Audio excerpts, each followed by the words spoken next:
आप सभी का स्वागत है। आज हम देखेंगे नक्षत्र के बारे में। आज हम बात करेंगे। पिछले क्लास में हमने राशियों के बारे में जाना। आज हम नक्षत्र के बारे में ऊपर ऊपर थोड़ा देख लेंगे ताकि वो रिवीजन हो जाए। उसके बाद जो हमारे दूसरे जो टॉपिक आते जाएंगे वो एडवांस के आएंगे। ये एक बेसिक रिव्यू हो जाए केपी के लिए। तो नक्षत्र की हम बात करेंगे आज। टाइम मिला तो सब लोग थियरी पे बात करेंगे। तो ज्योतिष शास्त्र में विभिन्न प्रकार के नक्षत्र का जिक्र किया गया है जो हमारे जीवन पे इन नक्षत्रों का काफी असर रहता है। तो पूरे ब्रह्मांड को यानी जो आकाश मंडल है उसको हम 360 डिग्री मानते हैं, 360 डिग्री। तो उसको हमने, हमारे नक्षत्र है 27। पहले हमने राशियों को देखा। 12 राशियां हैं, 360 से हम डिवाइड करते हैं 12 को, तो एक राशि यानी 30 डिग्री की एक पार्ट में मिलता है, जो 12 राशियां जिसे हम कहते हैं। तो एक राशि जो होती है वो 30 डिग्री की होती है। उसी समस्त आकाश मंडल को हम 27 भागों में यदि बांटते हैं तो ये 27 भाग जो आते हैं उसे नक्षत्र कहते हैं। 27 नक्षत्र कहा गया है, इसे हम मानते हैं। और प्रत्येक नक्षत्र को और सूक्ष्म में हम जाते हैं तो प्रत्येक नक्षत्र जो होता है उसके भी 4 भाग होते हैं, जिसको हम चरण कहते हैं। पहला चरण, दूसरा चरण, तीसरा चरण, चौथा चरण। तो जिस नक्षत्र में इंसान जन्म लेता है वह उसके स्वभाव और आगामी जीवन पर उसका असर दिखता है आपको। पूरा जीवन पर उसका उस नक्षत्र का असर दिखेगा आपको।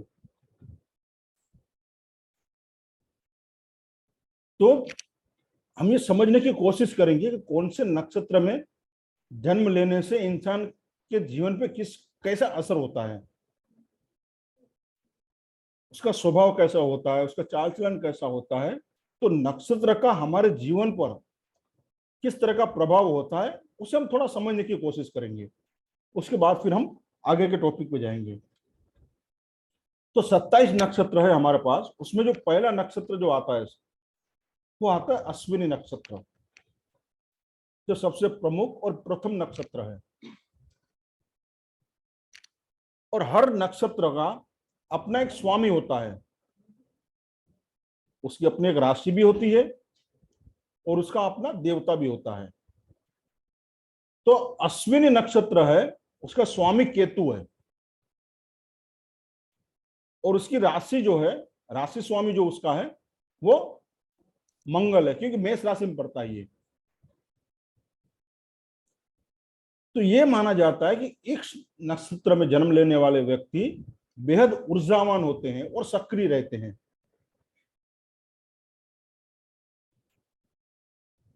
तो ऐसे व्यक्ति हमेशा आपको जल्दी में दिखाई पड़ेंगे, कभी वो ठहरते नहीं है इधर से उधर इधर से उधर। हमेशा आप जल्दी में ही देखोगे। तो ऐसे लोग जो होते हैं वो मजबूत होते हैं, उसकी जो काठी होती है जिसे हम कहते हैं मजबूत काठी जो होते हैं ऐसे लोग, इनमें रोग प्रतिकारक शक्ति भी अच्छी होती है ऐसे लोगों में। और ये जो नक्षत्र है वो पुरुषों के लिए अच्छा है, क्योंकि सारे गुण जो पुरुषों के होते हैं वो इसमें दिखाई देते हैं आपको। पराक्रम है, धारस है, लालसा है, हाँ, अपनी इच्छा पूर्ति करने के जो ललस होती है, यशस्वी होना, फिर वाहन का सुख, नौकर का सुख, सब इस नक्षत्र से देखा जाता है। अश्विनी नक्षत्र में किए जाने वाले काम, राकेश बाद में हम लेते हैं। हाँ, जैसे उसमें कोई नया काम आपको शुरू करना है, नई विद्या ग्रहण करना है, कुछ नया सीखना है, ये संगीत है, हाँ, कोई भी चीज आपको, कोई विद्या आपको नई शुरुआत करनी है, नया घर लेना है, गृह प्रवेश करना है, दुकान, गृह, तो ये इस नक्षत्र के लिए बहुत अच्छी बात है, इसमें किया जाता है।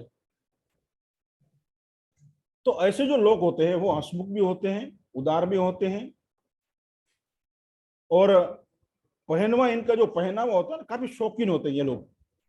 शरीर भी गठीला होता है और होशियार होशियार भी होते हैं, हर काम के लिए वो तैयार रहते हैं।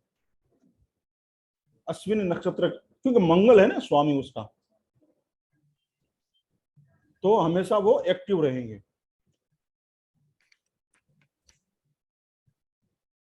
सर यहाँ पर आपने एक बात ये बताई थी अभी कि मेष राशि में स्वामी मंगल है, और आपने स्वामी केतु भी बताया, ये मैं नहीं समझा, इसका क्या मतलब है? राशि स्वामी मंगल है, अच्छा। मेष राशि में पड़ता है ना। हाँ। नक्षत्र स्वामी जो है वो केतु है। मतलब नक्षत्र स्वामी अलग होगा और राशि स्वामी तो हाँ अलग जी, होता ही। जी।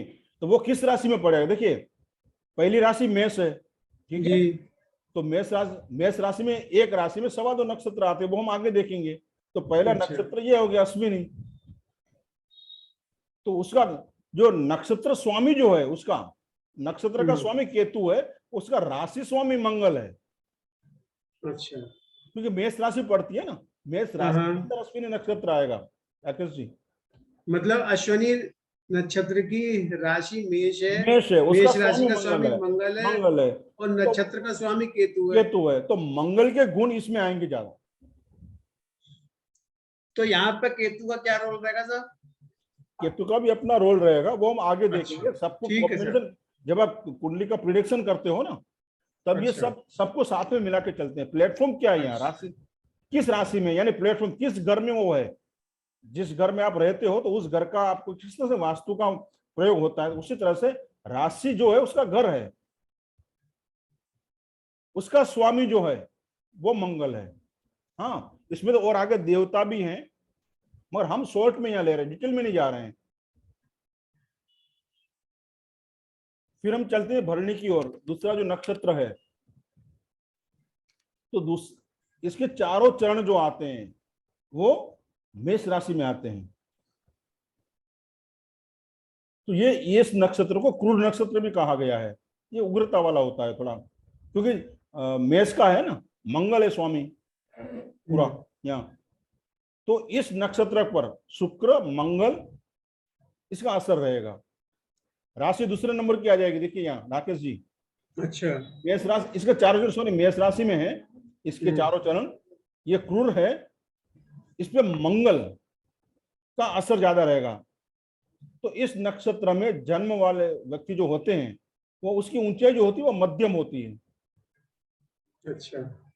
वो ये रुक रुक के चलेंगे आप एकदम, जैसे पहले जो चल रहे थे ना, पहली राशि वाले, अश्विनी वाले नक्षत्र वाले स्पीड से चलेंगे वो, और ये थोड़ा रुक रुक के चलेंगे। तो इसकी राशि मेष ही है या वृषभ राशि हो गई सर? नहीं, इसमें मेष राशि है ना, चारों चरण इसके मेष में आ जाएंगे। अच्छा। तो एक मतलब सर नक्षत्र स्वामी, अश्विनी नक्षत्र के भी चार चरण मेष में वो चले गए, जी, इसके भी चार चरण मेष में चले गए। हाँ, इसके चारों चरण मेष में रहेंगे। और नक्षत्र स्वामी, इसका भरणी नक्षत्र का स्वामी, नक्षत्र स्वामी कौन है? शुक्र आएगा, शुक्र। ओके। इसका स्वामी शुक्र आएगा। मैं चार्ट आपको दे दूंगा पूरा। हाँ, ये हम डिटेल में उतना वो नहीं जाएंगे, ऊपर से मैं थोड़ी बात आपको बता रहा हूँ, क्योंकि ये एक्चुअली तो ये बेसिक का कॉन्सेप्ट है पूरा, मगर हम ये रिवीजन कर रहे हैं। हाँ, इसका जो चार्ट और पीडीएफ रहेगा मैं आपको ग्रुप में डाल दूंगा, ठीक है। तो नक्षत्र जो स्वामी है वो शुक्र है, राशि स्वामी मंगल है, क्योंकि चारों चरण इसके जो आते हैं ना वो मेष राशि में आएंगे। तो इसमें जन्म लेने वाले जो व्यक्ति होता है वो उदार होता है, दिलदार होता है, विश्वास पात्र होता है, इस पे आप भरोसा कर सकते हो। तो इस नक्षत्र का स्वामी शुक्र को माना गया है। तो शुक्र है तो आराम प्रिय होगा, यहाँ आलीशान जीवन जीने का शौकीन, तो ये इजीली लोगों को अपनी ओर आकर्षित कर पाता है। ये शुक्र है ना साथ में,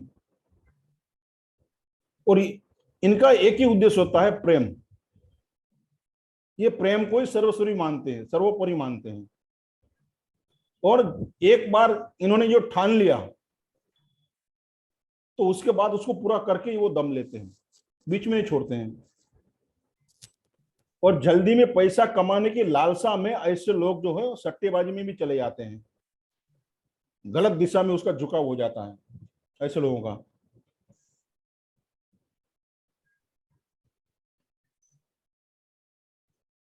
और कभी चोट लगकर अस्थि भंग भी होते हैं ऐसे लोगों के। तो ये नक्षत्र जो है वो जो स्त्री होती है ना उसके लिए अच्छा है ये,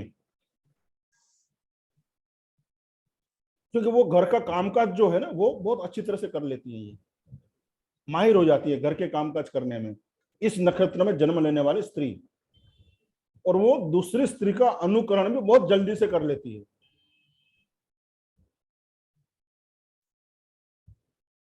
तो भरणी नक्षत्र जो है वो क्रूर भी है, अधोमुखी भी है, तो इसमें कोई शुभ काम नहीं होते हैं।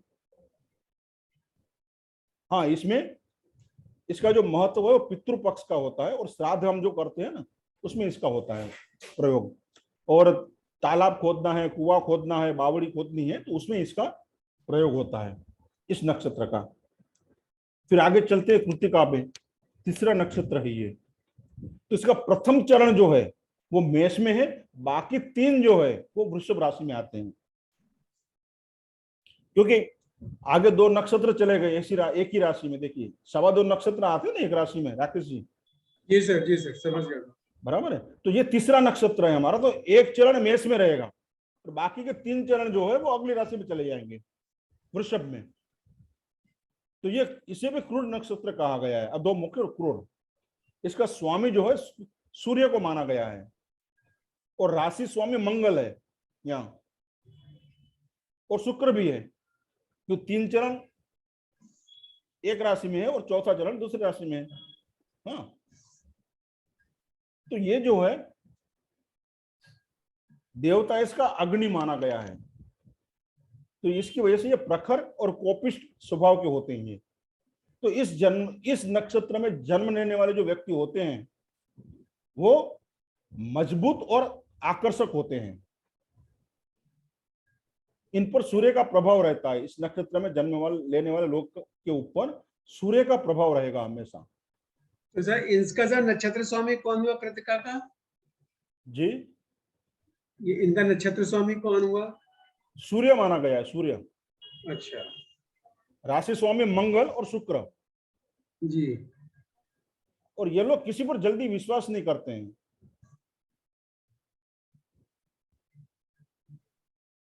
हाँ, इसे आप स्वाभिमानी भी कह सकते हैं, स्वाभिमानी होते हैं इस तरह के लोग।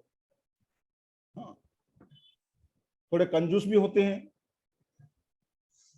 और अपने दोस्तों से और रिश्तेदारों से इनके रिश्ते जल्दी बिगड़ जाते हैं ऐसे लोगों के। और जो काम को वो करते हैं ना, हाथ में पकड़ते हैं, उसे पूरा करके छोड़ते हैं। खाने पीने के शौकीन होते हैं ये, और स्त्रियों से मित्रता बढ़ाने में सिद्धहस्त होते हैं, आकर्षक होते हैं ये लोग। और स्वेच्छा से वो कार्य करने वाले होते हैं, बुद्धिमान लोग वो होते हैं, तेजस्वी होते हैं, आशावादी होते हैं ऐसे लोग। देखने में भी भव्य दिखेंगे आपको, विद्वान होते हैं ऐसे लोग। तो ये नक्षत्र जो है वो प्रसिद्धि देने वाला होता है, उच्च पद देता है आपको। तो इस नक्षत्र की जो स्त्री होती हैं वो दिखने में सुंदर और आकर्षक होती हैं, साथ ही पराक्रमी भी होती हैं, स्वावलंबी भी होती है और महत्वाकांक्षी भी होती हैं। कृत्तिका नक्षत्र जो है वो शस्त्र क्रिया करने के लिए लाभदायक है। यदि आपको कभी ऑपरेशन कहीं करवाना है और आपको डेट देना है, डॉक्टर को समय देना है, तो आप आपके लिए या आपके क्लाइंट के लिए ये नक्षत्र आप दे सकते हैं। इसमें किया हुआ शस्त्र क्रिया हमेशा सफल होती है। तो शस्त्र क्रिया के लिए ये नक्षत्र बहुत ही उपयोगी है। फिर हम आगे बढ़ते रोहिणी की ओर, चौथा, जिसके चारों चरण वृषभ में है। इसे स्थिर नक्षत्र कहा गया। स्वभाव के अनुसार हमने नक्षत्र को भी अलग अलग भावों से बांटा है, वो हम आगे देखेंगे। इसका नक्षत्र स्वामी जो है वो चंद्र है, राशि स्वामी शुक्र, और इसका देवता है ना वो ब्रह्मा कहा गया है। तो ये नक्षत्र जो है अति शुभ कार्य सब करने के लिए होते हैं। इसमें किए हुए कार्य सिद्धित होते हैं। ये एक ऐसा नक्षत्र है जिसमें शारीरिक, मानसिक और हर एक तरह के सौख्य की प्राप्ति करवाता है ये आपको। इस नक्षत्र के व्यक्ति तेजस्वी, मनमोहक और सशक्त शरीर वाले होते हैं। और ये नक्षत्र स्त्री के लिए सर्वोत्तम है, बहुत ही अच्छा है, क्योंकि आकर्षक, लुभावना व्यक्तित्व होता है इसमें। इसकी जो भाषा होती है ना, मधुर होती है। ये कलाकार टाइप के लोग होते हैं, ये बुद्धि से भी संपन्न होते हैं। हाँ, यदि रात को जन्म होता है राकेश जी, तो ये झूठ बोलने वाले हो जाते हैं। यदि रात को जन्म होता है किसी भी जातक का इस नक्षत्र में, तो वो झूठ बोलने वाला होता है। और तो ऐसा किस कारण से हो गया सर? ऐसा किस कारण से होगा? जी सर। रात का जन्म होता है शायद, उसकी वजह से होगा। अच्छा, शनि का प्रभाव आ जाता होगा शायद इसमें। लेकिन साहब शनि तो न्याय करने वाले हैं, तो धर्मात्मा है जी, झूठे बोलवाएंगे साहब? हाँ जी, आपकी बात सही है। मैं तो जस्ट आपको पूछ रहा था कि ये जो है, क्योंकि आपके पास प्रश्न रहते हैं, जवाब भी आपके पास से मिल जाता है, इसलिए मैं आपसे पूछ रहा था कि शनि की वजह से ऐसा हो सकता है। तो आपने दे दिया, नहीं, शनि तो न्याय के देवता है। हाँ, तो रात का जन्म होता है रात को, तो फिर राहु महाराज भी आ जाते हैं वहां, हो सकता है उसका असर हो जाए। हाँ, ऐसा क्लियर ये हो दिया सकता नहीं है है। सर। हाँ, ऐसा क्लियर उसमें दिया नहीं है। हाँ, रात को जन्म होता है इस नक्षत्र में, तो वो झूठ बोलने वाला व्यक्ति हो जाता है। हाँ, कठोर मन का होता है ये, अधिक वासना की वजह से, या उसकी पूर्ति करने के लिए ये कुछ भी कर सकता है। भोगी जिसे हम कहते हैं ना, इस तरह का ये बन जाता है। स्मरण शक्ति इसकी तीव्र होती है। नेत्र जो है ना उसके बड़े बड़े होते हैं। अब उसके नेत्र देख के समझ जाओगे ये व्यक्ति इस नक्षत्र में जन्मा हुआ है। इसका ललाट भी चौड़ा होगा। देखिए, ये कपाल जो होता है ना, ललर हमारा, वो चौड़ा होगा उसका। तो इस नक्षत्र में जन्म लेने वाले व्यक्ति काफी कल्पनाशील होते हैं और रोमांटिक स्वभाव के होते हैं। चंचलता इसमें भरी हुई रहती है। इसकी वजह से वो कहीं एक जगह स्थायी नहीं हो पाते हैं। ये उसका माइनस पॉइंट है। तो मुहूर्त के लिए ये अच्छा है, नक्षत्र है। जैसे ग्रह शांति है, विवाह है आदि शुभ काम के लिए इसमें किए जाते हैं। फिर आगे बढ़ते हैं मृगशिरा पे, 5वां नक्षत्र। प्रथम 2 चरण जो है वो वृषभ में जाते हैं और बाकी जो चरण जो है वो मिथुन में चले जाते हैं। इसके जो देवता है वो चंद्रमा है, नक्षत्र स्वामी मंगल और राशि स्वामी जो है वो शुक्र और बुध है। 2 राशियां आ गई ना, 2-2 चरण की। तो ये मंगल ग्रह से जुड़ा नक्षत्र है। तो इसमें दोबारा बता दें राशि स्वामी कौन था? आप लिखे नहीं राकेश जी, मैं आपको पीडीएफ दे दूंगा। आप ओके सर, ठीक है सर। आराम से सुनिए, सब लोग सुनिए, पूरा पीडीएफ आ जाएगा। फिर उसका प्रिंट आउट निकाल लेना, अच्छी सी फाइल बना लीजिएगा। जी सर, जी सर, जी। तो आप चिंता ना करें, आराम से सुने सिर्फ इसको। और एक्चुअली ये जो पूरा हमारा कॉन्सेप्ट बेसिक का है, थोड़ा रिमाइंड हो जाएगा आपको, मेमोराइज हो जाएगा। मैं आपको पूरा उसको पीडीएफ दे दूंगा। हाँ, उसका प्रिंट आउट निकाल के फाइल कर सकते हैं। और करीबन जो उसका पेज रहेगा, आप उसके आपको वो 91 पेज होंगे। हाँ, उतना डिटेल में दिया हुआ है। मैं इतना पूरा आपको सब नहीं बता रहा हूँ, थोड़ा थोड़ा बस ओवर में दे रहा हूँ। और आपको जो पीडीएफ मिलेगा ना, वो 91 पेज का रहेगा टोटल। उसमें आएगा, उसमें राशि, नक्षत्र सब कुछ आ जाएगा, भाव है हमारे, याद रहेगा सही। हाँ हाँ। तो इसलिए मैं आपको पीडीएफ दे रहा हूँ, खोल के आप देख लीजिए। याद भले ना रहे, बार बार इसका प्रयोग होगा ना, फिर हम याद रह जाएगा। क्योंकि इसी फील्ड में हमें आगे बढ़ना है, तो फिर हमारे वो टिप्स पे होना चाहिए सब। फिर हमारे सामने कोई क्लाइंट आके बैठा तब हम उसको खोल नहीं सकते हैं, तो वो उसको सामने उसका फेस देख के हम बता सकते हैं, बड़ी आंखें ये है तो ये बंदा ये है, इस तरह का है, आप समझ सकते हैं, उसको आप बता सकते हो। हाँ, मगर वो प्रैक्टिस से होगा धीरे धीरे। तो टोटल जो है वो 91 या 90 पेज है। प्लानेट है, राशियां हैं, नक्षत्र है, वो सब एक पीडीएफ अच्छे से आपको मिल जाएगा। आप सिर्फ समझिए बस, लिखना जरूरी नहीं है, लिखना फिर आराम से आप लिखते रहिए, पढ़ते रहिए। ठीक है राकेश जी? जी सर। तो इसमें जन्म लेने वाले जो व्यक्ति होते हैं वो साहसी होते हैं और दृढ़ निश्चयी होते हैं। ये स्थायी और मजबूत जीवन जीने में विश्वास करते हैं ऐसे लोग, हमेशा सतर्क। इसके अलावा इनमें जो है बदला लेने की प्रवृत्ति होती है, और वो क्रोधी होते हैं काफी, बात बात में वो क्रोध आ जाता है उनको, लड़ाई फसाद इन सब कामों में रुचि ज्यादा रहती है इनकी, किसी का अनादर करना, तो इनमें मजा आता है उनको।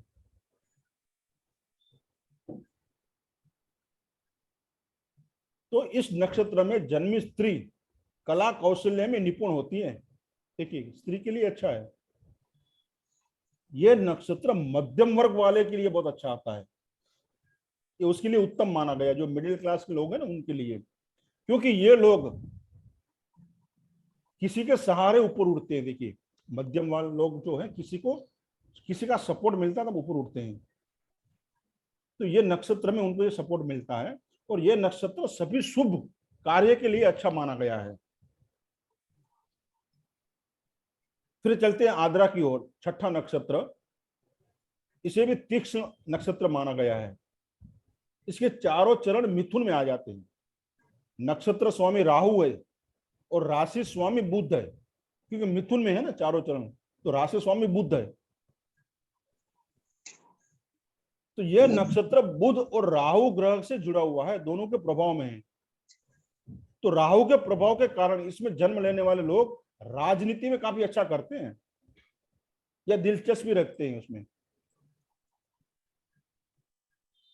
तो ये आने वाली घटनाओं को बहुत जल्दी भांप लेते हैं ये, और ऐसे लोगों को आप जल्दी बेवकूफ नहीं बना सकते हो। और अपने स्वार्थ के लिए, अपने फायदे के लिए नैतिकता को भी ये लोग एक साइड में दरकिनार कर देंगे। स्वार्थ पहला है खुद का। राजनीति में ऐसे लोग जा सकते हैं ना। तो इसमें बुद्धिमत्ता बहुत अच्छी होती है, स्मरण शक्ति भी बहुत अच्छी होती है इस नक्षत्र के लोगों में। स्वभाव नम्र है, मजबूत दिल, धन दौलत सुख से वंचित, धन दौलत के सुख से वंचित रहते हैं ये लोग। अच्छे कामों में रुचि भी रहती है इनकी, और मन जो है बार बार विचलित हो जाता है ऐसे लोगों का।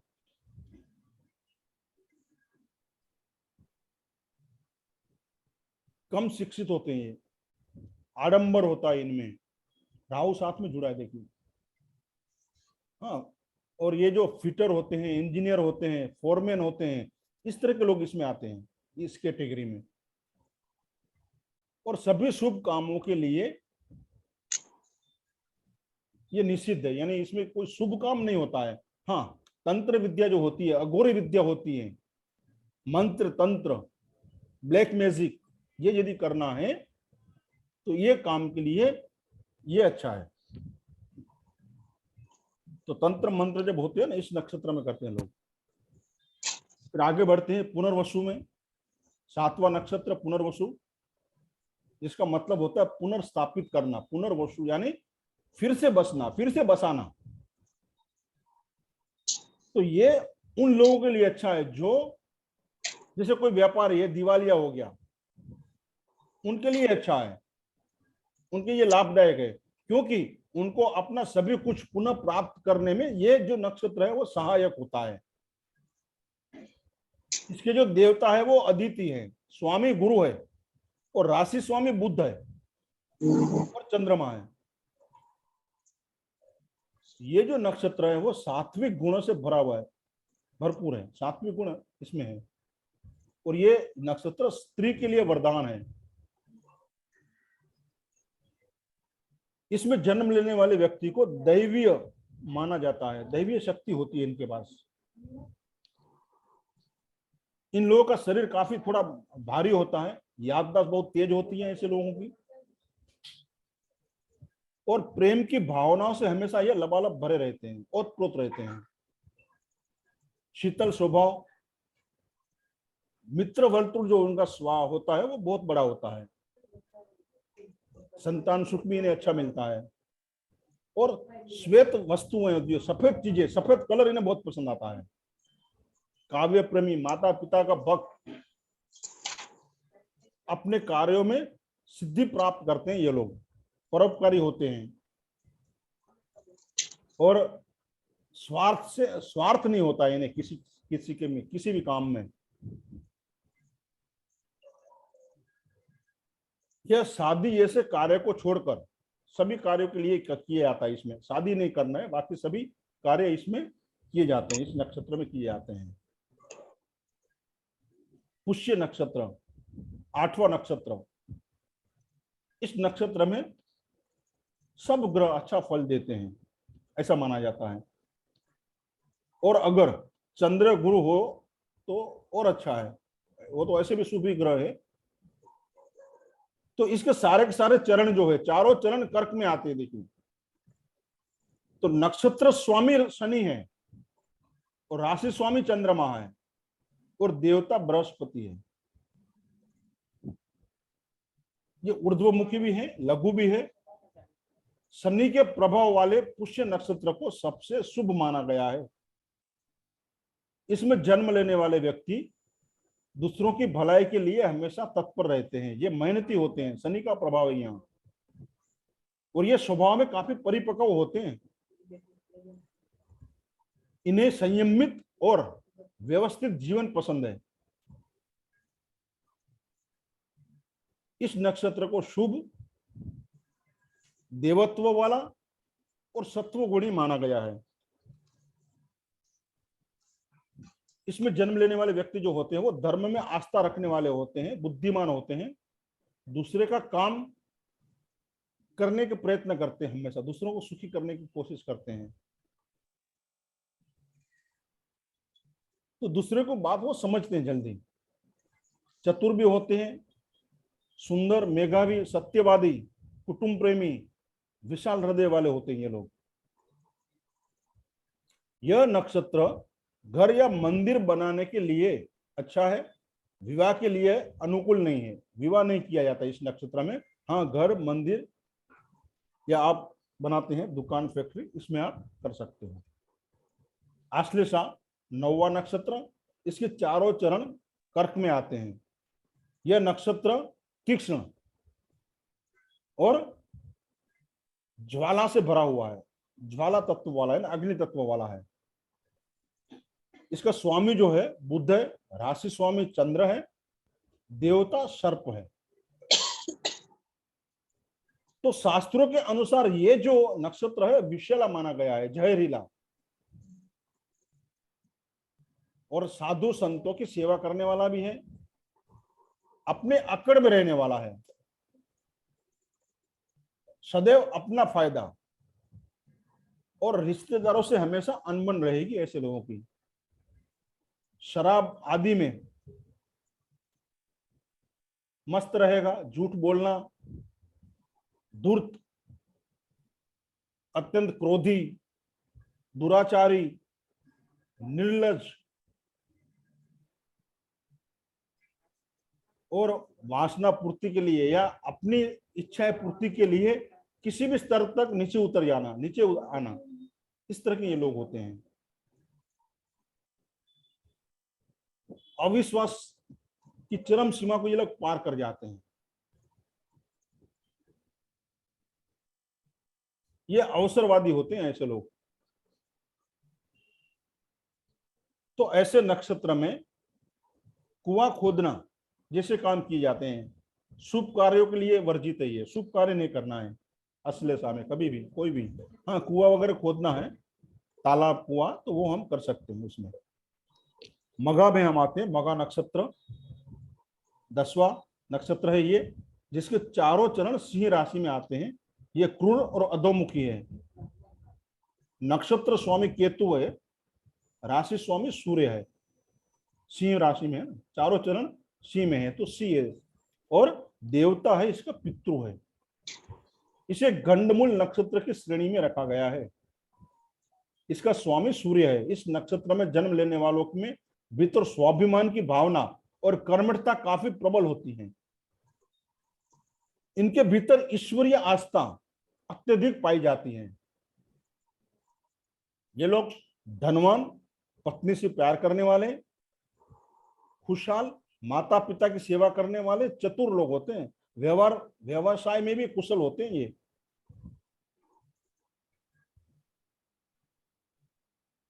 और किसी भी बात की जड़ तक पहुंचना इनका स्वभाव होता है। पुरुषों के लिए अच्छा है ये, क्योंकि इसमें साहस, अहंकार, इच्छा पूर्ति, निर्भयता, ये सब गुण होते हैं। तो ये नक्षत्र शादी के लिए अच्छा माना गया है। फिर शस्त्र क्रिया के लिए शहद निकालना, पहले शहद निकालते थे ना मधुमक्खी से, उसमें भी ये नक्षत्र देखा जाता था। शस्त्र क्रिया, उसके लिए भी, ऑपरेशन के लिए भी ये अच्छा है मगा नक्षत्र। पूर्व फाल्गुनी 11वां नक्षत्र, चारों चरण सिंह में है। कुर नक्षत्र माना गया इसे, अधोमुख है। नक्षत्र देवता मृग है। नक्षत्र स्वामी शुक्र है। राशि स्वामी सूर्य है। सिंह राशि में है ना चारों चरण, तो राशि स्वामी सूर्य है। तो इस नक्षत्र में जन्म लेने वाले व्यक्ति जो होते हैं वो कला से प्रति विशेष समझ होती है इनमें। ये ईमानदार होते हैं, नैतिकता वाले होते हैं, ये शांति प्रिय होते हैं ऐसे लोग। और धन की कमी होने से अहंकार की भावना इनमें आ जाती है, धीरे धीरे वो बढ़ती जाती है। ये लोग होशियार होते हैं, हर काम में निपुण होते हैं, मृदुभाषी होते हैं, और बड़े लोगों से संबंध रखने वाले होते हैं। किसी सरकारी काम में काम निकालना है तो इसमें ये उनकी ये एक उसे जिसे कहते हैं ना, उसमें एक आदत सी होती है, वो अच्छी तरह से वो कर पाते हैं। सरकार से कोई काम करना हो तो ये अच्छी तरह से कर पाते हैं, और राजकीय सम्मान भी ये पाते हैं सरकार से। ये लोग दानी भी होते हैं। वाहन, धन, संतान युक्त, नृत्य संगीत प्रेमी होते हैं ये लोग। और हंसी मजाक करने वाले, चापलूसी करने वाले भी होते हैं। इसका मित्र सर्कल जो है वो ज्यादा होता है। यह नक्षत्र विद्यारंभ, कोई भी विद्या का यदि आप शुरुआत करते हो, सीखना है तो इसमें कर सकते हैं आप। अग्निकर्म, विष शास्त्र का प्रयोग के लिए अच्छा है। ये प्रयोग अभी तो नहीं होते हैं, विष वगैरह, अग्निकर्म है, विष शास्त्र का प्रयोग है, पहले के जमाने में होते थे। यहाँ हम विद्या, कोई भी नई चीज हमें सीखनी है तो हम इस नक्षत्र का हम प्रयोग करेंगे। उत्तर फाल्गुनी में चलते हैं हम। 12वां नक्षत्र जो है वो, जिसका प्रथम चरण जो है सिंह राशि है, और अगले जो चरण है वो कन्या राशि में है। यह नक्षत्र स्थिर नक्षत्र माना गया इसे। नक्षत्र स्वामी सूर्य, राशि स्वामी जो है वो सूर्य है, बुध, सूर्य और बुध है, और देवता सूर्य है। इसमें जन्म लेने वाले व्यक्ति काफी समझदार, बुद्धिमान माने जाते हैं, और अपने लक्ष्य को प्राप्त करने के लिए ये लोग दिन रात मेहनत करते हैं, तनतोड़ मेहनत करते हैं, रुकते नहीं हैं ये।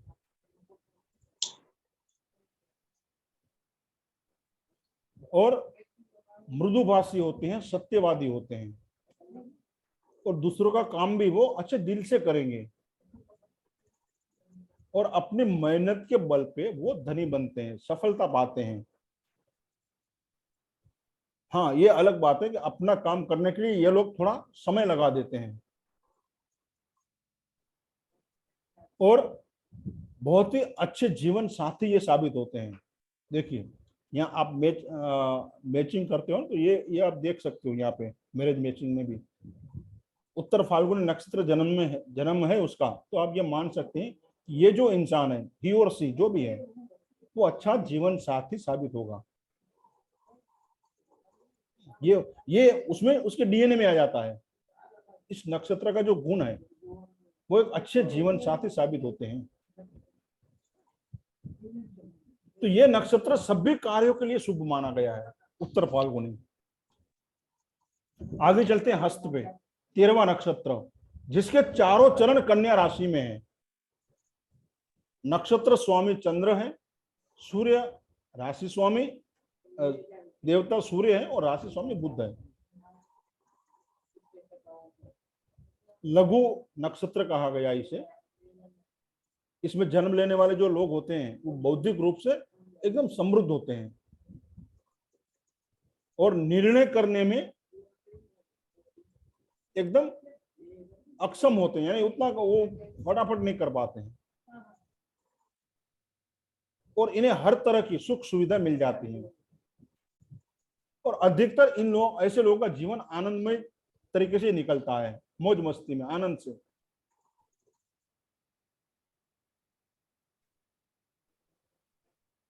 और ये जो अपनी जो बिरादरी होती है, उनकी जो अपनी लोकल जो बिरादरी होती है, उसमें ये मुखिया बन सकता है।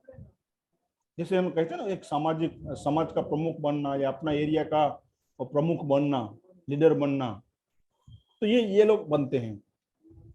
भाग्यशाली होते हैं ये लोग, सम्मानित भी होते हैं।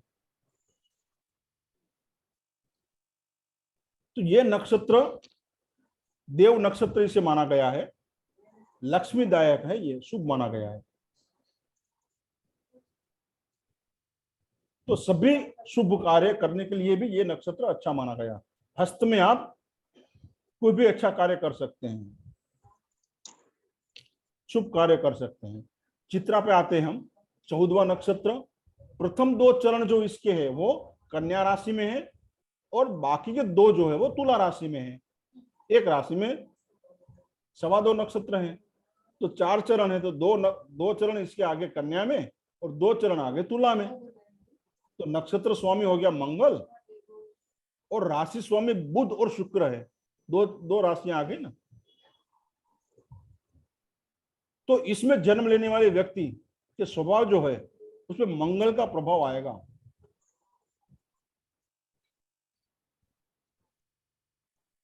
तो ये बुद्धिमान भी होते हैं, साहसी भी होते हैं ऐसे लोग, धनवान दानी भी होते हैं और इसका जो शरीर जो है वो सुरीला होता है, सुंदर होता है। धर्म में आस्था रखने वाले होते हैं ये लोग और इनको आयुर्वेद का नॉलेज भी बहुत ही अच्छा होता है, काफी अच्छा होता है आयुर्वेद का नॉलेज इन्हें। और वास्तु के जानकार भी होते हैं। भवन निर्माण की जो शैली होती है, भवन निर्माण में इनकी रुचि अच्छी होती है। तो भवन निर्माण या वास्तुकला में इनको दैवीय शक्ति आप हम कह सकते हैं कि उन्हें हासिल होते हैं। सौंदर्य प्रसाधन प्रेमी होते हैं ये लोग, चित्रकला व अभिनय, नाटक इसके जानकार होते हैं। फिर कीमती चीजों, जिसे हम ब्रांडेड आइटम कहते हैं ना, ब्रांडेड चीजों का व्यापार करने वाले होते हैं ये लोग। प्रभावशाली व्यक्तित्व होता है इनका। तो इन सब कार्यों से भी ये धन प्राप्त कर सकते हैं। गायन है, आयुर्वेद है, कीमती चीजों का व्यापार, बहुमूल्य चीजें होते हैं जो ब्रांडेड, इनका व्यापार से भी ये अच्छी इनकम कर लेते हैं। और विपरीत हालात में ये कभी घबराते नहीं है, खूब सामना करते हैं ये मुसीबतों का, मेहनत से हारते नहीं है, ये इनकी ताकत है। तो इस नक्षत्र में नई कला, विद्या सीखना, खेती का काम शुरू करना, ये हम कर सकते हैं। आगे चलते हैं हम 15वां नक्षत्र, स्वाति नक्षत्र। इसे तीक्ष्ण नक्षत्र भी कहा गया है, चर भी कहा गया है स्वभाव के अनुसार इसे। नक्षत्र स्वामी राहु है इसका, राशि स्वामी शुक्र। तो इसमें जन्म लेने वाले व्यक्ति, इनका जो स्वभाव है ना, मोती जैसा होता है, स्वच्छ, एकदम साफ सुथरा।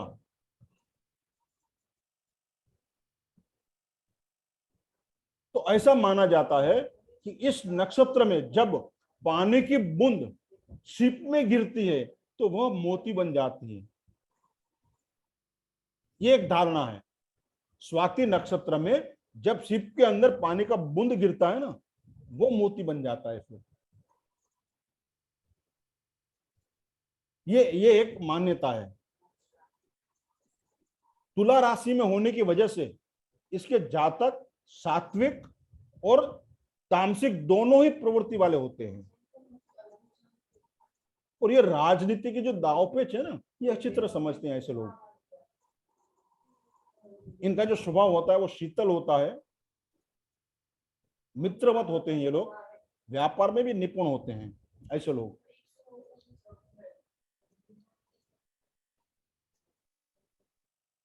हाँ, इन लोगों को शिक्षा जो है अधूरी छोड़ देनी पड़ती है, ऐसा हो सकता है। और आर्थिक दृष्टि से संपन्न व ऐश्वर्यशाली फिर होते हैं, वैभवशाली फिर आगे जाके होते हैं। मगर हो सकता है इन्हें शुरुआती दिनों में शिक्षा अधूरी छोड़ देनी पड़े, फिर आगे जाके वो सम्मान प्राप्त करते हैं, आर्थिक दृष्टि से समृद्ध भी होते हैं और अपने समाज में एक अच्छा नाम भी बनाते हैं, एक पद भी बना लेते हैं, वो सम्मान भी प्राप्त करते हैं। तो इस नक्षत्र में अमीर लोग और कलाकार आते हैं। तो इस नक्षत्र में सभी शुभ काम करते हैं।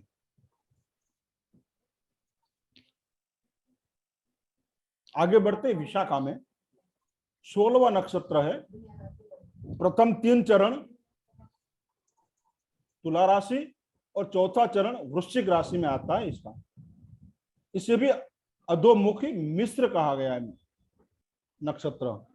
नक्षत्र स्वामी इसका जो है वो गुरु है, देवता इंद्र है, राशि स्वामी शुक्र और मंगल है, 2 राशि आती है ना। तो इसे बृहस्पति ग्रह के अंतर्गत माना गया है। तो इसमें जन्म लेने वाले जो लोग होते हैं वो कुशाग्र बुद्धि वाले होते हैं। तो ये लोग सुंदर, धनवान, मगर खोटे कामों में रुचि रखने वाले, वो लड़ाई झगड़ा करने वाले, लोभी, सामान्य बुद्धि वाले, क्रोधी, अहंकारी होते हैं, जुआरी भी होते हैं।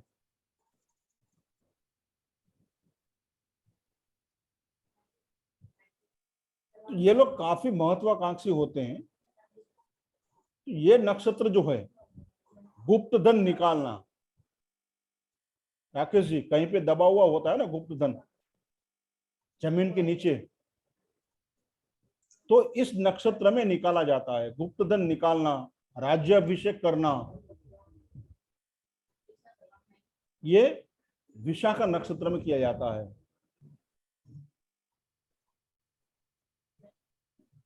फिर अनुराधा नक्षत्र पे चलते हैं। 17वां नक्षत्र, जिसके चारों चरण जो है वो वृश्चिक राशि में आते हैं। इसका नक्षत्र स्वामी शनि है, राशि स्वामी मंगल है। वृश्चिक राशि है ना, तीक्ष्ण नक्षत्र है ये। तो इस नक्षत्र में जन्म लेने वाले व्यक्ति अपने आदर्शों और सिद्धांतों को काफी तवज्जो देते हैं, सिद्धांतवादी होते हैं ऐसे लोग। और गुस्से पे इसका नियंत्रण नहीं रहता है।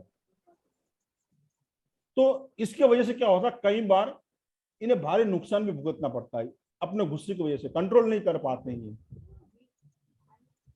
तो वो ये एक नक्षत्र का समय कितने घंटे का होता है एक बार में जी? एक नक्षत्र का समय कितने घंटे का होता है? आगे निकालते हैं अभी उसको, हम अच्छा। पूरा समझेंगे। उसको नक्षत्र को निकालेंगे ना पूरा, हम उसको आगे समझेंगे किस तरह से निकालते हैं।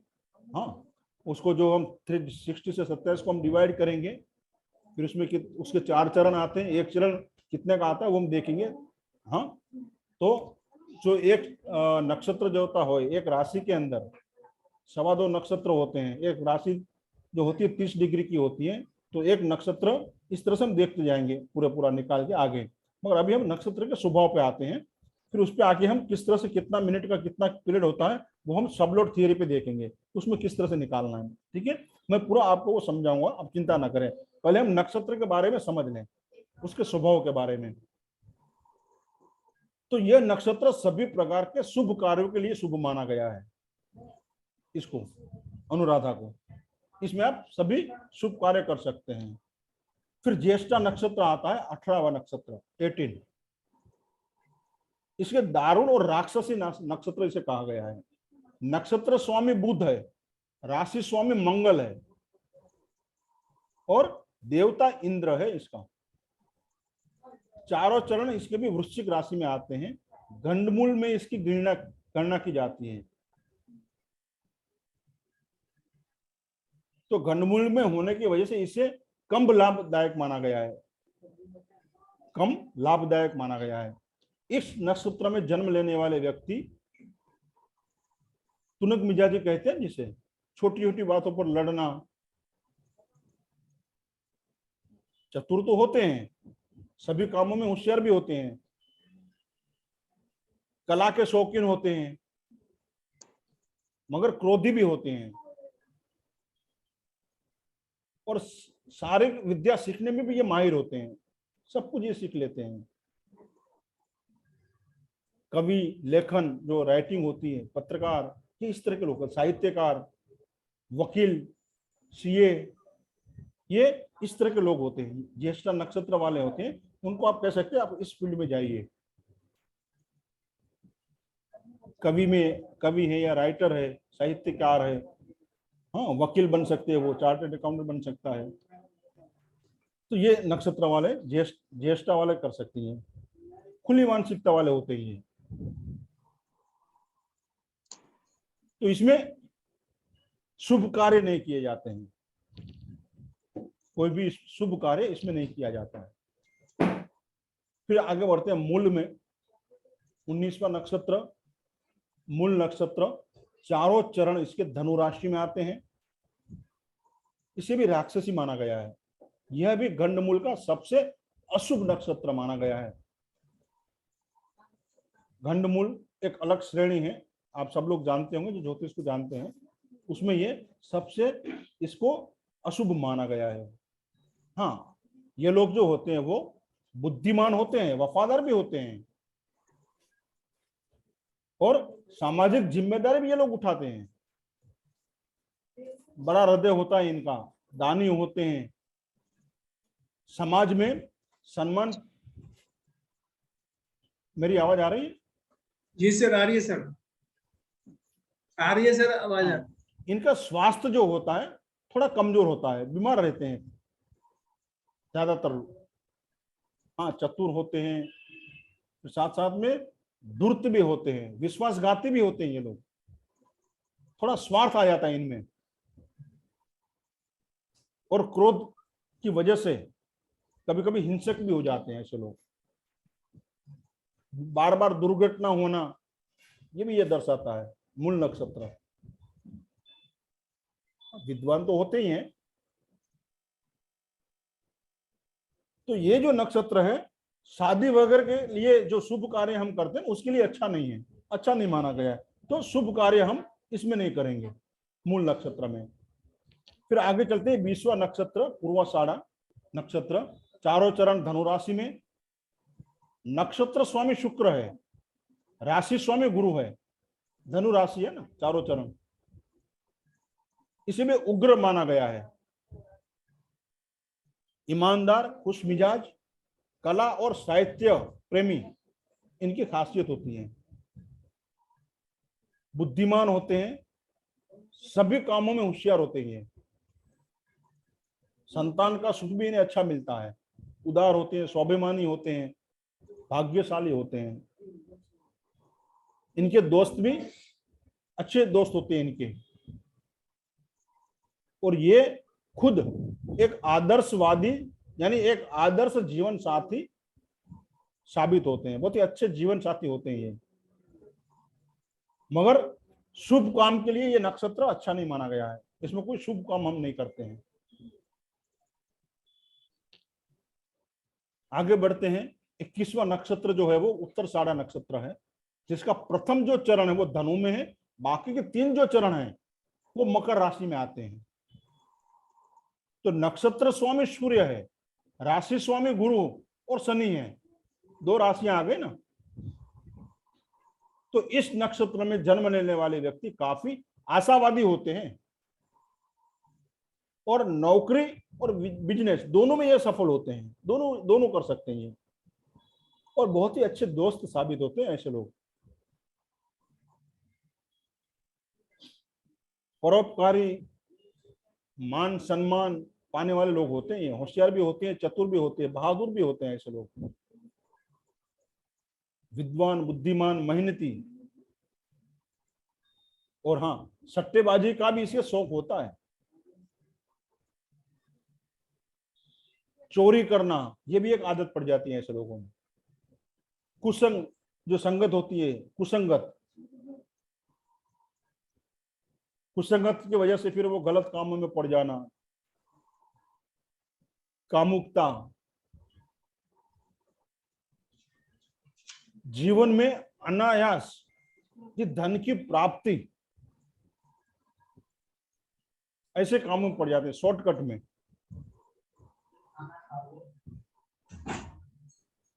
तो यह नक्षत्र सभी कार्यों के लिए शुभ माना गया है। उत्तराषाढ़ा जो है वो सभी कार्यों के लिए इसमें शुभ माना गया है। अब हम चलते हैं आगे श्रवण में। चारों चरण मकर राशि में आते हैं, राशि स्वामी चंद्र है और शनि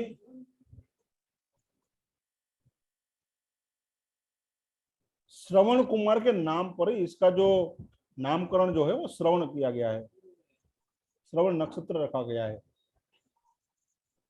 तो इसमें जन्म लेने वाले लोग ईमानदार होते हैं, समझदार होते हैं, कर्तव्य परायण होते हैं, जैसे श्रवण था, और अपने हर कार्य में लगभग वो सफलता हासिल करते हैं ऐसे लोग। धनी होते हैं, और बहुत बोलने वाले होते हैं ऐसे लोग, बुद्धिमान होते हैं, उच्च विचार होते हैं, धार्मिक होते हैं, ये काव्य संगीत में रुचि रखने वाले होते हैं ऐसे लोग। विवाह कार्य को छोड़ के बाकी सभी कार्यों के लिए अच्छा माना गया। इसमें विवाह नहीं होता है, बाकी सब शुभ कार्य हम इसमें कर सकते हैं। आगे बढ़ते हैं धनिष्ठा में। 23वां नक्षत्र है ये। इसके प्रथम 2 चरण जो है वो मकर में है, और एवं बाकी के 2 चरण जो है कुंभ राशि में आते हैं। इसमें जन्म लेने वाले व्यक्ति जो हैं वो ऊर्जा से भरपूर रहते हैं, इन्हें खाली बैठना बिल्कुल पसंद नहीं होता है ऐसे लोगों को, मेहनत करने वाले होते हैं, अपने बल से मेहनत करते हैं ये लोग। नक्षत्र स्वामी मंगल है ना, और राशि स्वामी शनि है,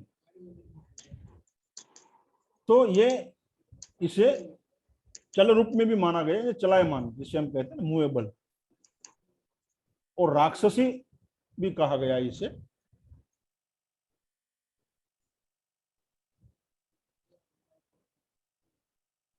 इन्हें भाई बंधुओं से बहुत प्यार होता है, साहसी होते हैं ये लोग, अच्छे काम करने वाले भी होते हैं, और सरकारी कार्य से संबंध रहेगा हमेशा इसका। जवेरात पहनने के, जैसे ऑर्नामेंट होते हैं ना, जैसे हम सोना चांदी, जिसे हम आभूषण कहते हैं, ये पहनने के शौकीन होते हैं ये लोग। धर्म कार्य में ये लोग हमेशा लिप्त रहेंगे। हाँ, थोड़े कामुक हो सकते हैं। पत्नी पक्ष से वो हमेशा दबा रहेगा। यह नक्षत्र साधारण काम करने के लिए अच्छा है, एवरेज काम करने के लिए अच्छा है। आगे चलते हैं। 24वां नक्षत्र शतभिषा। नक्षत्र स्वामी राहु है, राशि स्वामी शनि है, चारों चरण जो है वो कुंभ राशि में आते हैं। तो ऐसे लोग जो है वो शारीरिक श्रम से थोड़ा कतराते हैं, दूर भागते हैं। वो अपनी बुद्धि से, कौशल से कोई भी काम पूरा करने की सोचते हैं। ये स्वतंत्र रहना पसंद करते हैं ऐसे लोग। सत्यवादी, दानी, प्रसिद्धि, अच्छे काम करने वाले, बुद्धिमान, होशियार,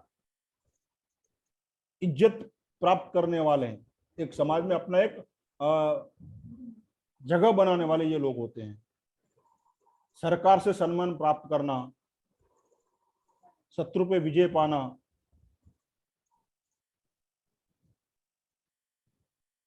ये सत्यभाषी होते हैं। परंतु जुआरी, व्यसनी भी ये बन जाते हैं।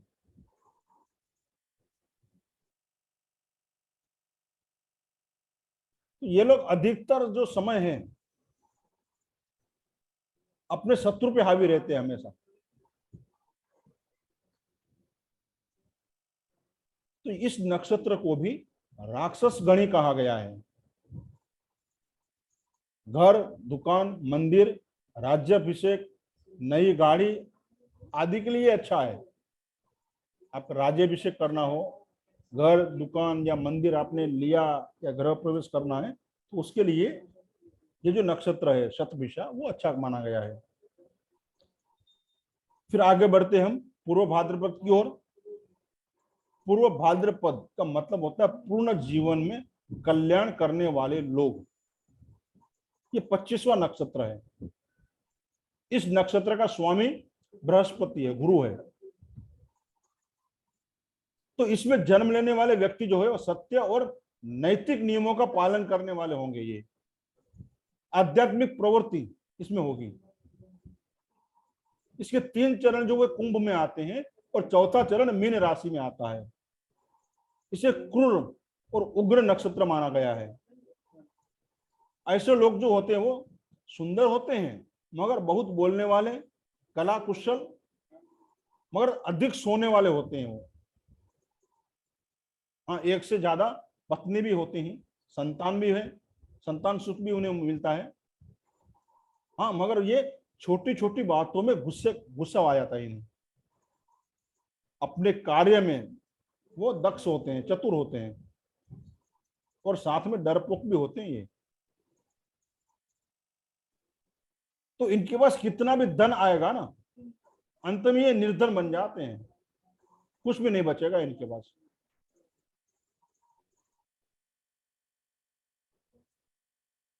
तो ये नक्षत्र मूर्त के लिए अच्छा नहीं माना जाता, यानी शुभ कार्य के लिए अच्छा नहीं माना जाता इस नक्षत्र को। आगे चलते हैं 26वां नक्षत्र उत्तरा भाद्रपद, जिसके चारों चरण मीन राशि में आते हैं। नक्षत्र स्वामी शनि है, राशि स्वामी गुरु है, चारों चरण मीन में है, मीन का स्वामी गुरु है। तो ऐसे लोग जो होते हैं जिनका जन्म उत्तरा भाद्रपद में होता है, ऐसे लोग जो होते हैं वो यथार्थवादी होते हैं। अपने कर्म पर वो विश्वास रखते हैं और मेहनत करने से वो कभी पीछे नहीं हटते हैं। ये लोग सुंदर, पराक्रमी, साहसी होते हैं, बुद्धिमानी होते हैं। इनका रंग गोरा होगा। देखिए, ये लोग धनवान भी होते हैं, धर्मात्मा भी होते हैं, दान करने वाले होते हैं, परोपकारी होते हैं। इनका जीवन जो है वो सुख, शांति और धन धान्य से भरा हुआ रहेगा हमेशा। अध्ययन करना, शास्त्रों में कुछ नया नया सीखना, ये इनके गुण है। लेखन, पत्रकार, हाँ, संगीतज्ञ, सफल गृहस्थ, मृदुभाषी होते हैं ये लोग। त्याग की भावना इनमें कूट कूट के भरी होती है ऐसे लोगों में।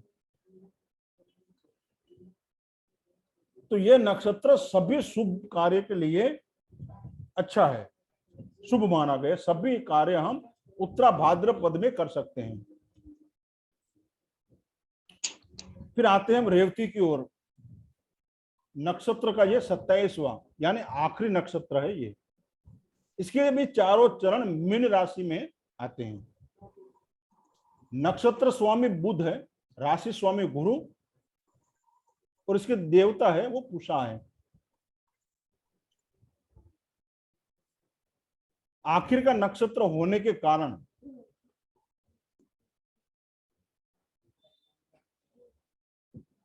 इसे ये अशक्त नक्षत्र भी कहा जाता है। इस नक्षत्र के बाद सारे नक्षत्र और राशि की समाप्ति हो जाती है। तो इस नक्षत्र में जन्म लेने वाले लोग काफी ईमानदार और सत्यवादी होते हैं, यानी किसी को धोखा नहीं देते ये लोग। इनके भीतर सूझबूझ का स्तर भी काफी अच्छा होता है। एक अच्छे सूझबूझ वाले होते हैं ये लोग, माता पिता की सेवा करने वाले होते हैं ऐसे लोग, और अच्छा मित्र वर्तुल होता है ऐसे लोगों का। शरीर जो इनका होता है वो पुष्ट होता है, निरोगी होता है, साहसी होते हैं ऐसे लोग, सुंदर होते हैं और किसी को सलाह देने में होशियार होते हैं। अच्छा व्यापारी होते हैं ये, कवि, लेखक, पत्रकार, उपन्यासकार ऐसे लोग बन सकते हैं। स्वभाव इनका एकदम सौम्य होता है, निश्चय दृढ़ शक्ति वाले होते हैं ऐसे लोग।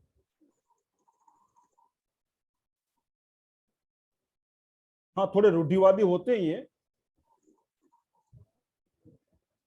तो मुहूर्त शास्त्र में यह नक्षत्र सभी कार्यों के लिए अच्छा माना गया है। सभी शुभ कार्य हम इसमें कर सकते हैं। तो ये 27 नक्षत्र हमने देखे, उसके स्वभाव देखे, उसका जो कैरेक्टर है वो हमने देखा। इसमें जन्म लेने वाले व्यक्ति जो है उसके ऊपर उसकी छाप जीवन भर रहेगी। तो हमें यदि नक्षत्र का ज्ञान है, देखिए आगे हम यदि एडवांस में जाएंगे ना, मगर जो हमें कारक तत्व जो है, चाहे वो भी प्लैनेट है, राशि है और नक्षत्र है, उसका जो कोर है वो कभी नहीं बदलेगा। चाहे फिर आप कोई भी फैकल्टी में चले जाइए, ज्योतिष की, वैदिक करें या केपी करें, नाड़ी करें, जो भी ब्रांच में आप चले जाइए, जो इसके जो कारक तत्व है उसका जो कोर है वो कभी नहीं बदलेगा। तो इसे हमें समझना जरूरी है। नक्षत्र जो है अपना स्वभाव जो है वो इस नक्षत्र में जन्म लेने वाले व्यक्ति पे पूरा जीवन रहेगा, उसका स्वभाव उसके अनुसार रहेगा। इसलिए नक्षत्र का ज्ञान होना हमें आवश्यक है। 27 नक्षत्र हैं, उसका पूरा ज्ञान हमारे पास होना चाहिए, नॉलेज हमको होना चाहिए किस नक्षत्र से हम देखेंगे, तब आप एक स्टेप आगे बढ़ोगे। देखिए राशि का नॉलेज हमें है, हर राशि के अपने अपने उसमें भी गुण धर्म है। फिर प्लैनेट है, उसका अपना कार्य तत्व है, उसका अपना गुण धर्म है, नेचुरल जो उसके जो सिग्निफिकेंस है वो है। उसी तरह नक्षत्र के भी हैं, उसका जो डीएनए है, उसका जो गुण जो है वो हमें मालूम होना चाहिए, ताकि हमें आगे जाके प्रिडिक्शन करने में बहुत ही आसान हो जाएगा। यही बेस है, उसके ऊपर आपको इमारत खड़ी करनी है। तो ये 27 नक्षत्र को हमने जाना, उसके स्वभाव को हमने जाना। अभी स्वभाव के आधार पे हमने नक्षत्र को 7 अलग अलग श्रेणी में बांटा हुआ है स्वभाव के अनुसार। जैसे स्थिर नक्षत्र हो गया, फिक्स, चर यानी मूवेबल। तो ये पहली श्रेणी क्या आती है, स्थिर नक्षत्र। तो कौन से नक्षत्र जो स्थिर में आते हैं यानी फिक्स में आते हैं, तो उत्तर फाल्गुनी, उत्तराषाढ़, उत्तरा भाद्रपद और रोहिणी, ये 4 नक्षत्र जो है ना वो स्थिर में आए, इसे स्थिर नक्षत्र कहा गया है। अब स्थिर नक्षत्र का मतलब क्या है, जो कार्य हमारे जीवन में हमें स्थिर रखना है उसे हमें इस नक्षत्र में करना है। सिंपल सी बात है, हमें मकान बनाना है, मान के चलें, तो हमें मकान तो जिंदगी भर के लिए चाहिए ना। समझ रहे हैं आप चारू जी, श्रीकांत जी? हाँ सर। तो ऐसे कार्य हमें स्थिर नक्षत्र में करना है। जो हम चाहते हैं कि मेरे जीवन में ये चीज स्थिर रहे, हमेशा रहे, तो ऐसे काम हमें स्थिर में करना है। जैसे भवन निर्माण करना, कोई शांति के कर्म करना, कृषि का कार्य करना, खेती बाड़ी, गृह प्रवेश है, नौकरी की शुरुआत करना, फिर वो कायम रहे, स्थिर रहे। तो ये कार्य जो है ऐसे नक्षत्र में करने से ये शुभ होता है, स्थिर नक्षत्र। उसी तरह चर, जिसे चंचल भी कहा गया है, और हम मूवेबल भी कहते हैं इसके। अस्थिर जो होते हैं वो चर होते हैं, हमेशा मूवेबल रहते हैं। तो वो कौन से नक्षत्र हैं? तो वो स्वाति, पुनर्वसु, श्रवण, धनिष्ठा और शतभिषा, ये 5 जो नक्षत्र है वो मूवेबल में आते हैं, चर में आते हैं। अब इसमें क्या करना है? जिसमें आपको हमेशा चलायमान रहना है, आपकी बुद्धि का प्रयोग करना है, ये हमें हमेशा चलायमान रहना, ऐसे कार्य इसमें करने हैं। जैसे मोटर कार चलाना, मशीनरी, घुड़सवारी करना, यात्रा करना, ठीक है। तो गतिशील जो कार्य होते हैं वो हमें इसमें करने हैं। मोटर कार चलाना या खरीदना, ये भी हम कर सकते हैं। घुड़सवारी करना, हाँ, तो जो कार्य गतिशील है उसे हमें इसमें करना है। जो सर दुकानदारी का काम करते हैं वो भी इसी में गतिशील में आएगा, शॉपकीपर। नहीं, दुकान की यदि आप शुरुआत करते हो ना, नई आपने ओपनिंग करनी है, तो वो स्थिर में आएगा, अच्छा क्योंकि दुकान कायम आपको रखनी है ना। अच्छा। तो जो ओपनिंग हम करते हैं, भवन निर्माण करते हैं, गृह प्रवेश करते हैं, या हमारी नई फैक्ट्री है, दुकान है, जो भी उसका जब ये ओपनिंग करते हैं, प्रवेश करते हैं, शुरुआत करते हैं, वो स्थिर में करना है। अच्छा। उसी तरह उग्र नक्षत्र आता है, क्रूर, तो उसमें पूर्वा फाल्गुनी, पूर्वाषाढ़ा, पूर्वा भाद्रपद, भरनी, मगा, ये 5 नक्षत्र जो है वो क्रूर है, उग्र है। इसमें उग्र कार्य किए जाते हैं, जैसे आग लगाना, सर्जरी करना, भट्ठे लगाना। राकेश जी, आपके लिए, आपका भट्ठे का काम है ना, भट्ठा लगाना। भट्ठे की शुरुआत हम पहला जब आप भट्ठा लगाते हो ना, ईंटें बनाते हो, तब शस्त्र अस्त्र चलाना या व्यापार करना, खोज कार्य करना, शोध करना आदि के लिए शुभ है उग्र नक्षत्र। उसमें उग्र कार्य किए जाते हैं।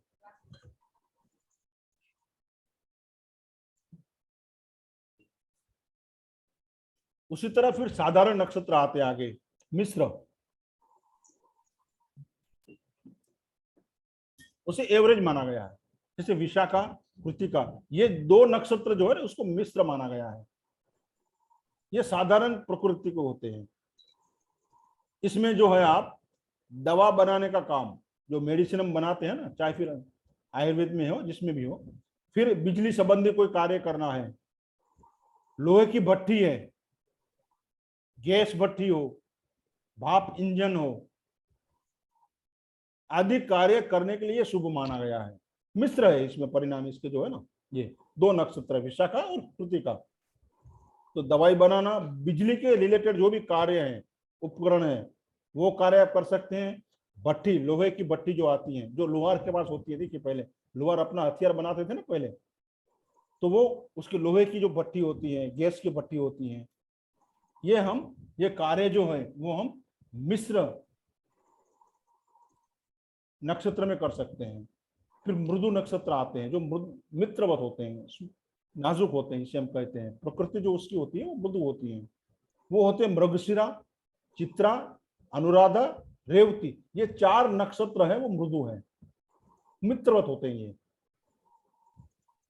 इसमें गायन, सिंगिंग, कपड़े बनाना, सिलाई कार्य जो होता है, खेल कूद, आभूषण बनाना, गहने बनाना, फिर सेवा कार्य आप करते हो, व्यापार, सत्संग आदि इसमें करना चाहिए, ये शुभ माना गया उनके लिए।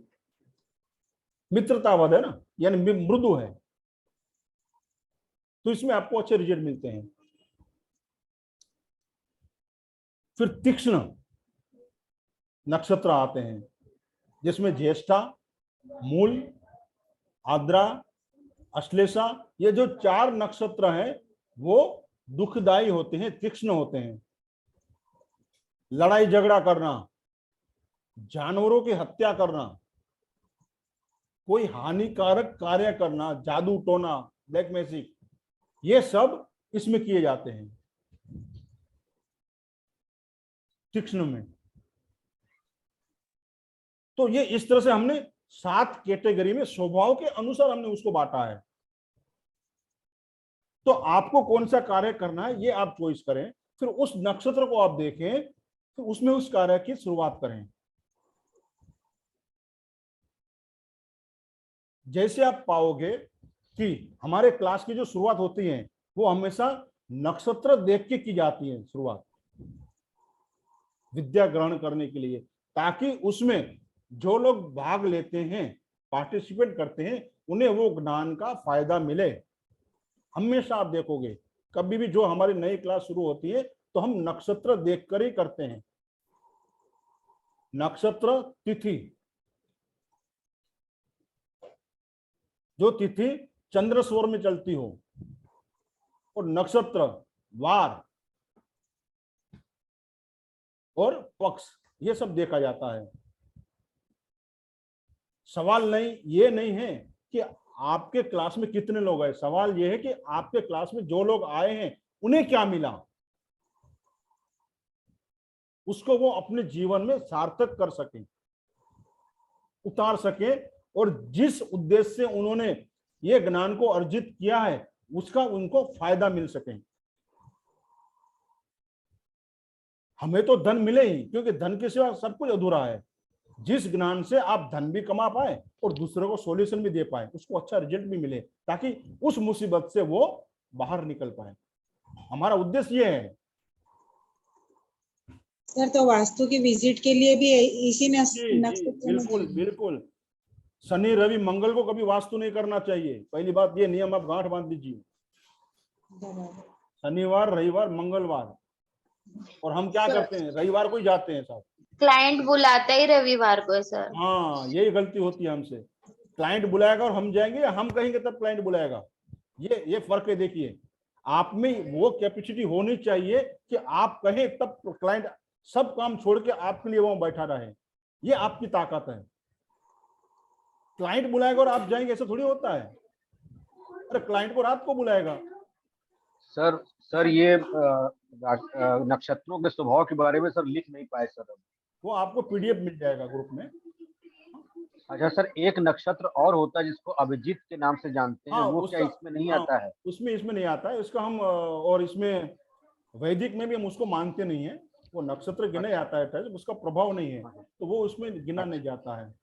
सर उसको तो मुहूर्त के तौर पे लेते हैं ना, अभिजीत मुहूर्त।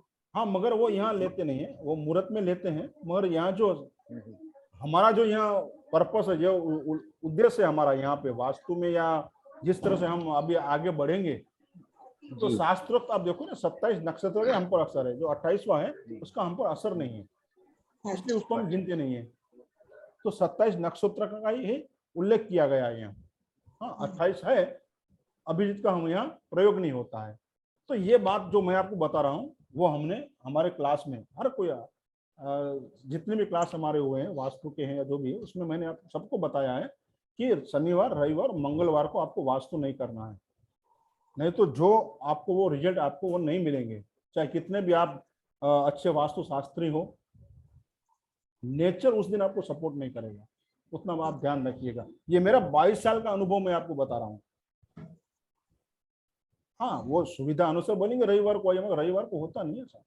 रविवार को एक बार भी चले भी गए, मगर शनिवार और मंगलवार को तो बिल्कुल नहीं जाना है।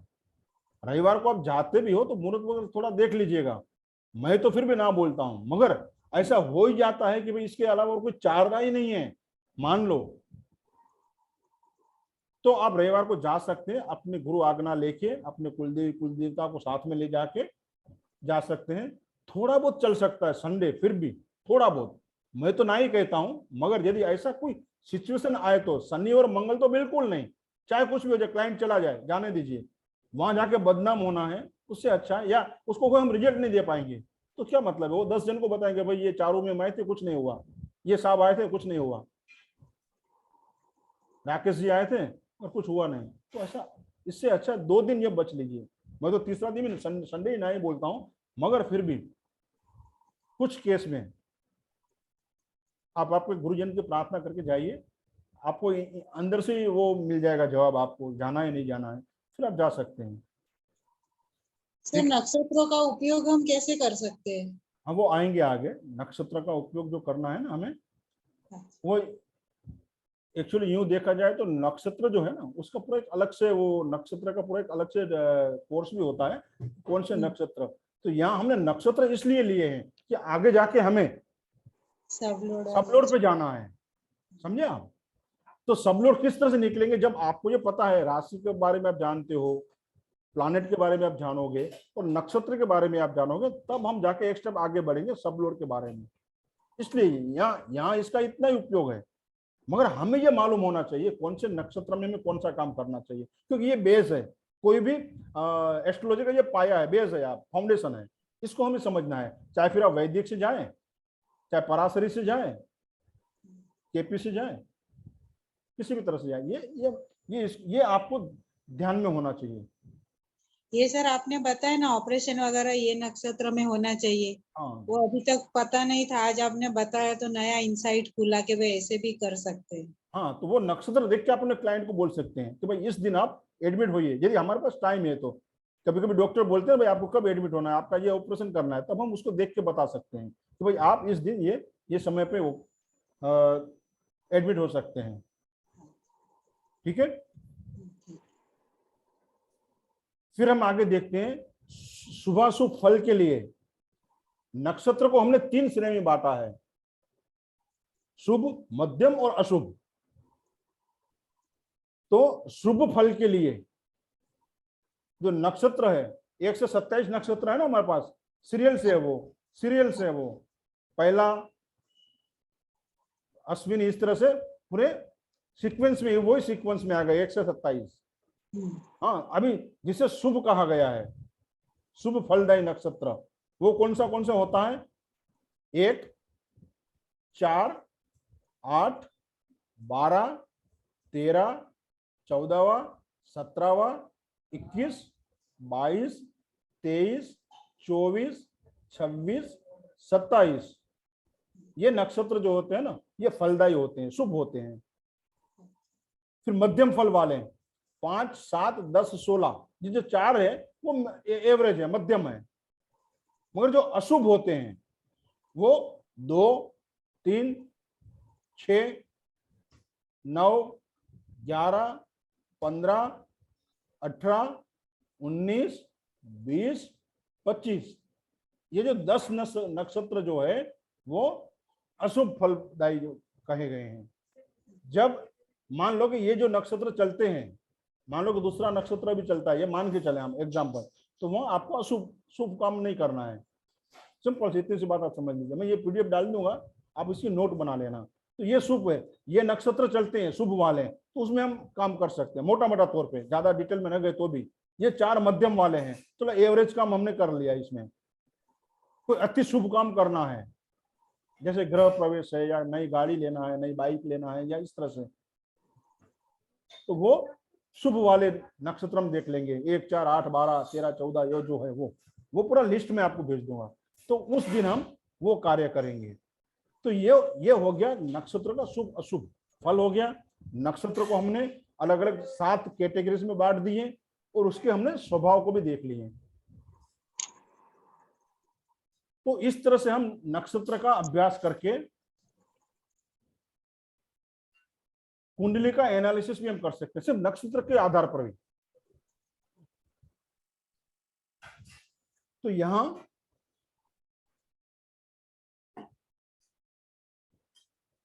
आज हमने नक्षत्रों को हमने देखा। हाँ, तो हमारा यहाँ मोस्टली जो फाउंडेशन जो है हमारा केपी का या एस्ट्रोलॉजी का, वो हमने यहाँ पूरा किया आज। पहले हमने क्या देखा? कुंडली देखी, कुंडली में 12 भाव, उसको हमने देखा, 12 राशियां हमने देखी, 9 प्लानेट, 27 नक्षत्र, ये इतना हमने स्टडी कर लिया, यानी रिवीजन हमने कर लिया इतना। ये हमारा फाउंडेशन था। अब हम आगे बढ़ेंगे, फिर केपी की ओर बढ़ेंगे। ये कॉमन था सबके लिए, आप कोई भी ब्रांच में जा सकते हो इतना करके, चाहे आप वैदिक में जाएं, चाहे पराशरी में जाएं या केपी करें। अब यहां से हमारा जो अगला पड़ाव होगा वो केपी का होगा, उसमें फिर हम आगे बढ़ेंगे एडवांस की ओर।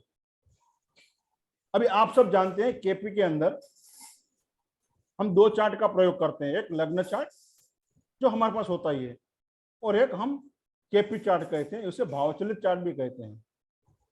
तो अभी हमारा नेक्स्ट जो टॉपिक होगा वो ये कुंडली में लग्न चार्ट, और पहले हम उसको समझेंगे भावचलित चार्ट में क्या फर्क है, क्योंकि शुरुआती वहीं से होगी। 2 चार्ट है नहीं तो कंफ्यूजन होगा। तो लग्न चार्ट आपने कहीं देखा होगा कि लग्न चार्ट में जो राशियां हैं वो भावचलित चार्ट में बदल जाती हैं। कभी कभी वो राशि गुम हो जाती है भावचलित में, या डबल हो जाती है, या प्लानेट जो है, जो तीसरे भाव में प्लानेट लग्न चार्ट में दिखा रहा है वो भावचलित में चौथे में आ जाता है। तो ऐसा क्यों होता है, ये हमें मैन्युअली समझना है निकाल के। ठीक है, सॉफ्टवेयर तो बना के दे देगा आपको, वो तो देता भी है सब, कोई भी सॉफ्टवेयर में आप चले जाइए, ले लीजिए, सब बना के देंगे आपको। मगर आपको ये पता होना चाहिए कि ये प्लानेट जो तीसरे भाव में था ये चौथे भाव में क्यों आया, ये तीसरे भाव में जो एक राशि थी वो चौथे भाव में क्यों आ गई, या डबल क्यों हो गई, या गुम क्यों हो गई। ये हमें मैन्युअली कैलकुलेशन करके समझना है। उसके बाद फिर हम आगे बढ़ते जाएंगे।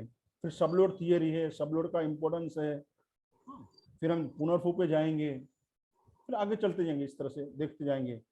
हाँ, एक सर जो आपने राशि चार्ट और आपने हाउस चार्ट और आपने जो प्लेनेट है उनके चार्ट के जो एट्रीब्यूट दिए हैं वो इतने विस्तृत दिए हुए हैं साहब, वो याद होते ही नहीं है। शॉर्ट में अगर मेन दे दे तो वो उससे काम चल जाए सर। उसमें आप मार्कर लीजिए, जो आपको चाहिए उतना मार्क कर लीजिए, उतना आप लिख लीजिए। मेरा काम है, देखिए मेरा काम है सब कुछ देना, उसमें से जितना आपको चाहिए आप ले लीजिए। मैंने आपको आपने सर इतना बड़ा दे दिया है सर, हम नए लोगों को वो याद ही नहीं होता सर। नहीं, यही उसका बेस है, उतना तो आपको आना ही चाहिए ना साहब। धीरे धीरे 2-2 लाइन आप करें, उतना जितना ज्यादा दिया है। देखिए लोग ज्यादा के लिए तड़पते हैं, मैंने तो आपको सब कुछ भर के दिया है, उसमें से जितना आपको अभी चाहिए आप येलो मार्कर लीजिए, उसमें लाइन कर लो कि भाई मुझे इतना अभी मेरे काम का है, बाकी आप छोड़ दो। पहले प्रिंट आउट तो निकाल लो, जब उसकी जरूरत पड़ेगी ना राकेश जी, तब आपको वो मिलेगा नहीं। फिर उतना सब मैंने सब इकट्ठा करके आपको पूरा बना के दिया है। आपका जो प्रॉब्लम ये है कि सर इतना सब बड़ा हम कहाँ देखें, बराबर है। और आप कहते हैं ये नहीं है, आप तो नए नहीं है। हाँ, कोई बेचारा नया है वो कह सकता है। अभी आप कहते हैं तो ये मानने नहीं है, क्योंकि आप आचार्य हैं, आपने कई बार ये कोर्स किए हुए हैं। हाँ, मैंने आपको ज्यादा दिया है। देखिए राकेश जी का प्रॉब्लम क्या है कि आपने उतना ज्यादा क्यों दिया है, अब लोगों को मिलता नहीं है। मैंने आपको ज्यादा दिया है ना, जो आपको चाहिए राकेश जी उसमें आप मार्कर ले लीजिए, उसमें आप मार्क कर लीजिए, वो अच्छा पॉइंट है सबके। क्योंकि मुझे उसमें सब काट के फिर अलग बनाना, मैंने तो ये कोशिश की थी कि मैं सबसे ज्यादा से ज्यादा आप लोगों को दूं, जो जितने भी एट्रीब्यूट है, जो भी स्वभाव है उसका, चाहे प्लानेट हो, चाहे भाव हो, चाहे राशि हो, वो सब मैं आपको दूं उसमें। हाँ, उसमें से आप बोले थोड़ा थोड़ा जो आपको मुख्य लगता है तो आप मार्क कर लीजिए येलो मार्कर से, उतना आप रखिए। मगर प्रिंट आउट सबका निकाल के फाइल बना लीजिए आप। 91 पेजेस आप कोई नहीं देगा, मेहनत लगती है सब उतना सब बनाने में। 91 पेज बनाना है और सब पीडीएफ बना के देना है। लोग पीडीएफ ही नहीं देते साहब, पहली बात तो। अब तो रिकॉर्डिंग भी देना बंद हो गया है धीरे धीरे। तो यहाँ 91 पेज का राशि, भाव, 12 भाव, उसके एट्रीब्यूट, 9 प्लानेट के एट्रीब्यूट, 27 नक्षत्र के एट्रीब्यूट, सबके डिटेल में लिख के मैंने आपको दिए हैं, ताकि आपको इसके बाद इस चीजों के लिए कहीं और जाना ना पड़े साहब, सब आपके पास हो। हाँ, उसमें से आपको जितना लगता है उतना मार्क कर दीजिए, उतना भी अब इस्तेमाल कीजिए, मगर वो स्टोर आपके पास रहेगा। बहुत कुछ दिया है उसमें डिटेल में। तो जी। आपके लिए वो काम आएगा। ठीक है, तो आज का हमारा टॉपिक था नक्षत्र का और फाउंडेशन का, यहाँ समाप्त होता है। नेक्स्ट जो हमारा क्लास होगा परसों 7 बजे, उसमें हम भावचलित और लग्न चार्ट जो होता है उसका हम डिस्कस करेंगे, मैन्युअली किस तरह से बनाएंगे उसे हम देखेंगे। तो आप सब लोग आपके साथ पेन और पेड़ तैयार रखें, क्योंकि अब हमें एक्सरसाइज करनी है वहां, उस समय प्रैक्टिकली सबको करना है वहां, तब जाके वो आएगा आपको। हाँ, सिर्फ मैं बता दूंगा उससे नहीं, आपको भी मेरे साथ साथ करना है। एक मैं बताऊंगा, फिर आपको भी करते आना है साथ साथ। हाँ, तो पेड़ और बुक्स पेन आप साथ में रखें उस समय, फिर हम आगे बढ़ेंगे। ठीक है, तो 2 मिनट हम प्रार्थना कर लेते हैं। सभी गुरुजनों को हम धन्यवाद देते हैं कि उन्होंने हमारा मार्गदर्शन किया, हमारे साथ रहे, हमारे कुल देवी कुल देवता हमारे साथ रहे, हमारे अभी तक के जितने भी पितृदेव हमारे हैं वो हमारे साथ रहे, हमारा मार्गदर्शन किया उन्होंने, उसके लिए हम उसको धन्यवाद देते हैं। 2 मिनट प्रार्थना कर लेते हैं, फिर हम जुदा होते हैं, फिर मिलने के लिए। फिर परसों शाम 7 बजे फिर हम मिलेंगे एक नए टॉपिक के साथ।